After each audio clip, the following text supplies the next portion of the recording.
तो आज की इस वीडियो में हम लोग क्लास 12th के सिलेबस के बारे में बात कर रहे हैं। आज मेरा जियोलॉजी का पहला लेक्चर होने वाला है जो कि 2023-24 वाले सेशन के स्टूडेंट्स को काम करेगा। आप सभी को मैं बता दूं, क्लास 12th का जो पिछला सेशन था यानी कि 2022 सेशन, जो अभी आप लोग अपने फ्रेंड सर्कल से पूछ सकते हैं, जो आपसे सीनियर वाले बैच थे उनसे पूछ सकते हैं। जियोलॉजी का जितना सिलेबस मैं बताता हूँ उससे सवाल अलग नहीं आता है, और इस वर्ष भी ऐसा ही हुआ है। जो सिलेबस या जो लेक्चर मैं करवाया हूँ उन सभी लेक्चर से एक भी प्रश्न अलग नहीं आया है। यानी कि आप कह सकते हो कि 99% प्रश्न मेरे वीडियोस से आते हैं, मेरे बनाए हुए नोट्स से आते हैं।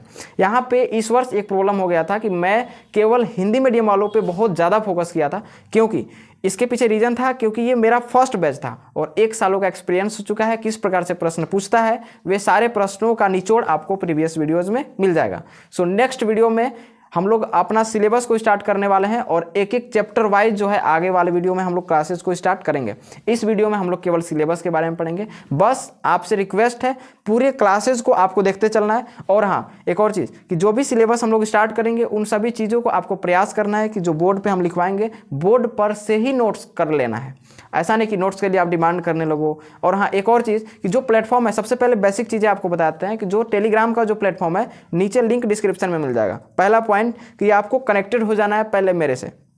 कुछ चीज़ें ऐसी होती है कि ऑफिशियली चैनल पे नहीं बताया जाता है, और कुछ चीज़ ऐसी होती है जिसे हम लोग ग्रुप वाइज या स्टेटस में लगाकर छोटे छोटे अपडेट को देते रहते हैं, तो उससे आपको बहुत ज़्यादा एनर्जी एजुकेशन मिल सकती है। इसके अलावा एक और चीज़ आता है कि टेलीग्राम में जुड़ जाएगा तो कुछ मटेरियल्स को हम लोग सेंड करते रहते हैं टेलीग्राम पे, तो टेलीग्राम का भी लिंक आपको डिस्क्रिप्शन में मिल जाएगा। इसके बाद अब आपको क्या करना है कि जिस प्रकार से अभी आप लोग एक्टिव हैं उसी प्रकार से साल भर एक्टिव रहना है। ये क्लास 11th नहीं है, एक बार फिर से मैं बता दे रहा हूँ, ये क्लास 11th नहीं है जो 5 दिन से 15 दिन के बीच में सिलेबस को मैं पूरा करवा दूंगा।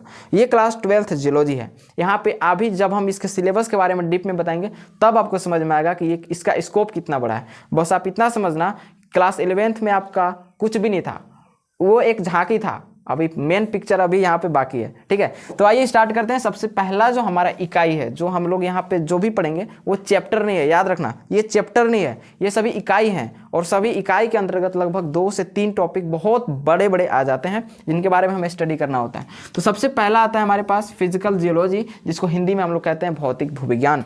इसका मतलब ये है कि क्लास 11th में आप लोग जो भी पढ़े थे, जो क्लास 12th में आने वाले होंगे, यानी कि जो क्लास 11th के टॉपिक से संबंधित क्लास 12th को भी करता होगा, उन टॉपिक्स को हम लोग फिजिकल जियोलॉजी में पढ़ेंगे। लाइक जैसे कि आप ये चीज़ जानते हो कि भूकंप आपको पता है कि भूकंप जो होता है क्लास 11th में डीप में पढ़ना है, ज्वालामुखी भी पढ़ना है। तो भूकंप में जितनी प्रकार की, जैसे भूकंप में मैग्मा, ज्वालामुखी में भी मैग्मा, तो ये सब कॉमन सी चीज़ है। तो ये सब चीज़ जहाँ जहाँ पे यूज होगी क्लास 12th वाले सिलेबस में, इसमें हमें इंक्लूड करना पड़ेगा। जो क्लास 11th में बढ़िया से क्लास नहीं किए होंगे उन लोगों के लिए फिजिकल जियोलॉजी तो पढ़ना पड़ेगा, और हम स्टार्ट भी करेंगे फिजिकल से ही करते हैं। ठीक है ना। इसके बाद आपको एक और चीज़ समझना है कि फिजिकल जियोलॉजी के अंतर्गत क्लास 11th का सभी टॉपिक्स को नहीं पढ़ना है। यहाँ पे वे टॉपिक्स को पढ़ना है जो क्लास 12th में आ सकते हैं। वो सभी जब हम क्लास स्टार्ट करेंगे तो आपको बताते चलेंगे कि ये वाला टॉपिक जो है इंपॉर्टेंट है और इसे फिजिकल में पढ़ना है। मतलब आप समझो कि फिजिकल नाम के लिए है, उसमें क्लास 11th में जो जो ज़रूरी चीज़ें थी जो क्लास 12th में पढ़ना है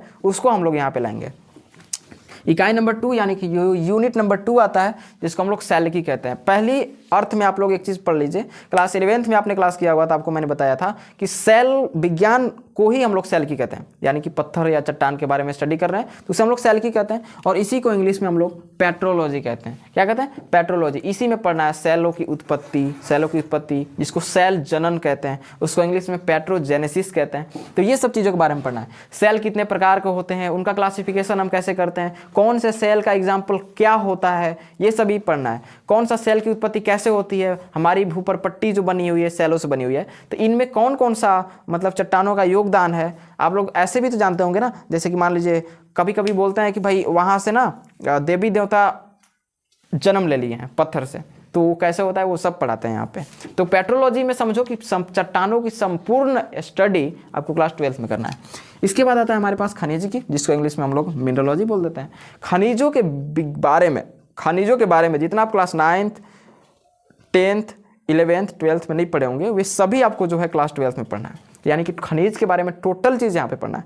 अब देखिए खनिज का ना कुछ कुछ पार्ट्स जो कि हम अलग अलग बांट दिए हैं। खनिजों में ही हमारा आ जाता है एक आर्थिक भूविज्ञान, जिसको हम लोग इकोनॉमिकल जियोलॉजी कहते हैं। वे सारे खनिजों के बारे में हमें पढ़ना होता है जो आर्थिक दृष्टिकोण से तथा दैनिक उपयोग के दृष्टिकोण से उसको हम लोग उपयोग में लाते हैं। ठीक है, तो ये सब आपको बताया जाएगा कि कौन सा खनिज है, कौन सा तत्व है, कौन सा मतलब कोई भी अयस्क है जिसका उपयोग हम लोग प्रतिदिन डेली लाइफ में करते हैं और इकोनॉमिकल तरीके से भी हमें फायदा पहुंचाता है। ये सभी चीज़ों को हमें इसमें पढ़ना है। मतलब खनिज का ही ये पार्ट हो जाता है आर्थिक भूविज्ञान। ठीक है, तो एक इकाई इसको भी हम लोग ले लेंगे, आर्थिक भूविज्ञान, और एक मिनरोलॉजी, तो हो ही गया खनिज विज्ञान। एक होता है आपके पास पैलियोंटोलॉजी, जिसको हम लोग हिंदी में उसको बोलते हैं जीवाश्मिकी।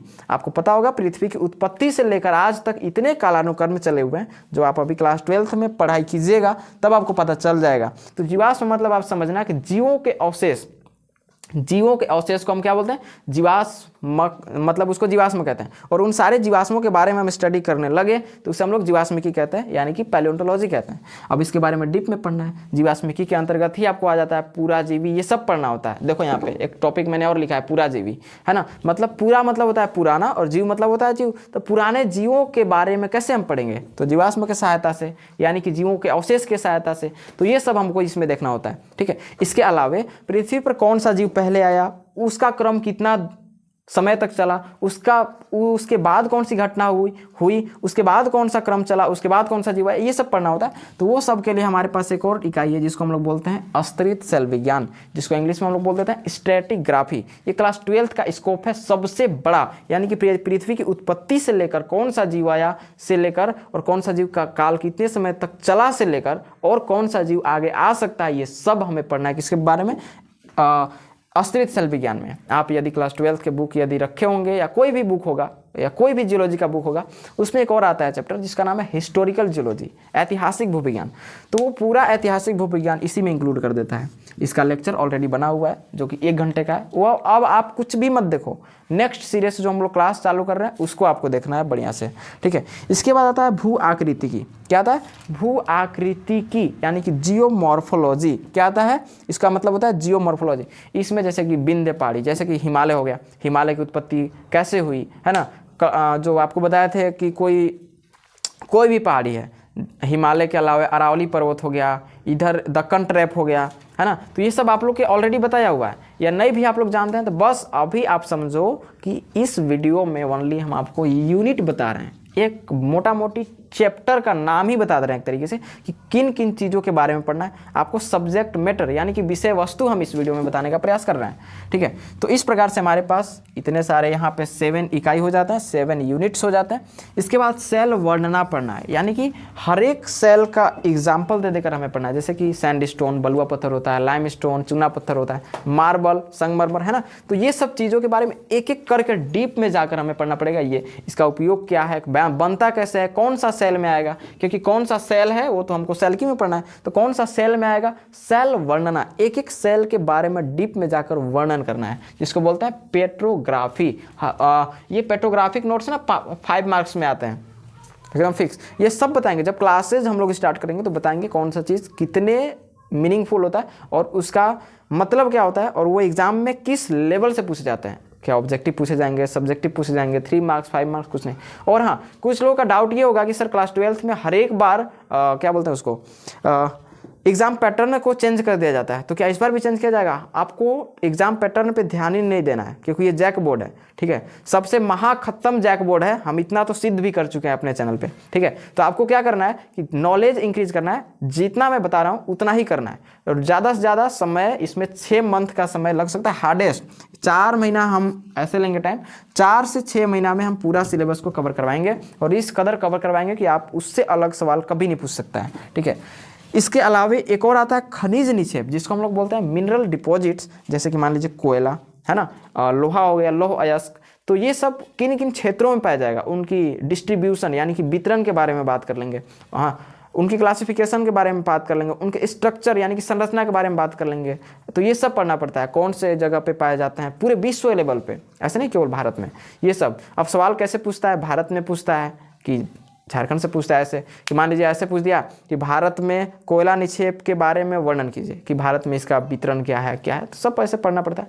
तो बस इतना आप याद रखना कि ये सभी चीज़ों का आप पहले स्क्रीनशॉट ले लोगे, और इसमें आपको ये देखना है कि इतने सारे टॉपिक्स को जो है हमें क्लास 12th में पढ़ना है। ये टॉपिक्स नहीं है, ये है एक प्रकार का यूनिट, और ये है इसके बारे में जो हम बताए उसको आपको चैप्टर समझना है। इसका लिखित वीडियो मेरा एक और है जिसका लिंक हम बायो में दे देंगे, यानी कि डिस्क्रिप्शन में दे देंगे। मिलते हैं नेक्स्ट क्लास में, तब तक के लिए जय हिंद।